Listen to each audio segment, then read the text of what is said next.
Paano maging maganda o gwapo? 10 tips, 10. Alam mo na kung paano.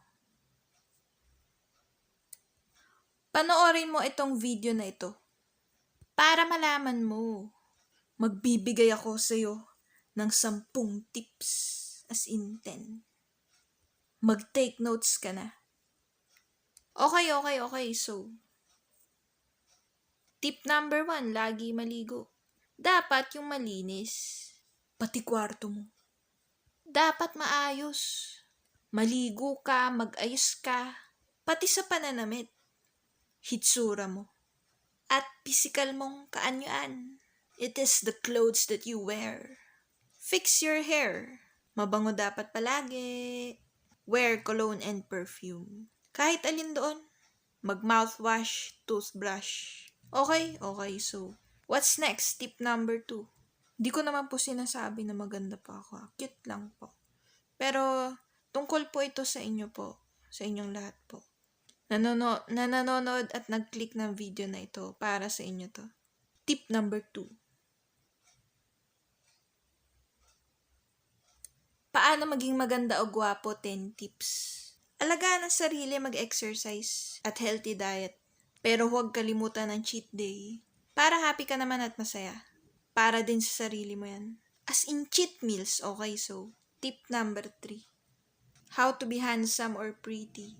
10 tips. Dapat ugali mo maayos din. Tumitikwas. Ito pala. Huwag mayabang, huwag mahangin. Huwag manira ng kapwa mo. Maging matino. Tip number 4. Accessories, watch, relo. Bag as in backpack. Sapatos. Pwede Nike, DC, Converse, Draven at Vans, okay. Manamit na ang kulay ay maayos. Piliin lamang ang mga kulay na babagay sa'yo when it comes to clothing. Okay, so tip number 5. Magkaroon ng magandang kotse. Honda, Toyota, or Mitsubishi. Okay, so tip number 6. Paano maging maganda o gwapo? 10 tips as in 10, okay. So, Mazda pa pala, okay. Alagaan ang face at muka. Kasi yan ang unang tinitignan ng tao. Aside from the eyes. Pero mostly mata. Kahit sa pananamit din at forma mo, okay. Mag-facial wash, hilamos. Mag-powder, Sadie. Kapag sa girls naman, mag-mascara, eyeliner, lipstick. Earrings, okay, so. Okay. Okay ba? Ha, so. Tip number 7. Paano maging mas maganda o mas gwapo? 10 tips. Dapat lagi ka naka-aircon. Para fresh ang feeling. Electric fan. Pati na aircon sa kotse mo, sa car mo. Right. Okay, so. Paano maging maganda? O gwapo, 10 tips. As in, 10 tips talaga. Okay, so. Tip number 8. Malapit na tayo sa number 10. Okay, so. Para maging maganda, para maging gwapo, be attractive as you could ever be. And as mostly as possible. Yes, you've heard me right, okay. Tip number 9. Alagaan ng buhok, hairstyle. Magpasalon palagi.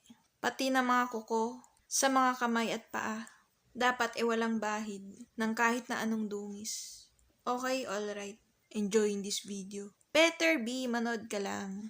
Madami pa nga akong video sa channel ko. As in dito, okay, so 184 na nga videos ko dito eh. Ipagdasal nyo naman ako na sana mag-grow ang channel ko. Salamat para doon. Okay. So, tip number 10 na tayo. Maging suplado, maging suplada. Pero not too much. Okay. So, bakit mo ba gusto na maging maganda, na maging gwapo? Why? Bakit so? Yun. Okay. Continue mo lang yan. Basta, be a good person din kapag. Okay, so, maganda sa lahat ng aspeto. Gwapo sa lahat ng aspeto. Cute sa lahat ng aspeto, okay. So, alam mo na mga gagawin mo. Naipaliwanag ko na sa iyo at nai-explain ko na. Ngayon, gawin mo na moves mo. Para maganda ka na at gwapo ka na. Like, comment, subscribe. Para maganda at gwapo ka na. Like, comment, subscribe. Speak up, dear.